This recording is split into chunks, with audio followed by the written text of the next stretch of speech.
Cipher case में सरकारी वकला सफाई की तकर्रुरी चैलेंज। बानी पीटीआई की जानिब से इस्लामाबाद हाई कोर्ट में दरख्वास्त दायर। साइफर केस में अदालत का 26 जनवरी का हुक्म कलअदम करार दिया जाए, ये इस्तदा की गई है। तफसीलात जान लेते हैं मोहम्मद आलीजा से। आलीजा, क्या तफसीलात हैं?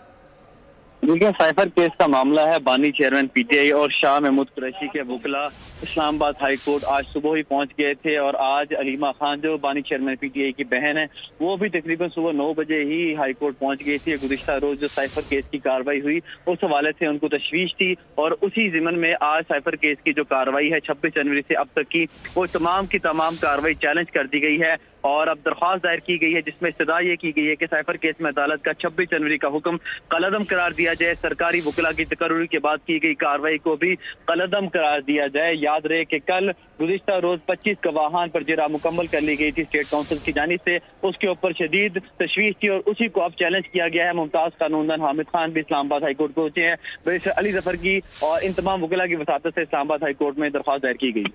बहुत शुक्रिया आलीजा इन तफसीलात के लिए।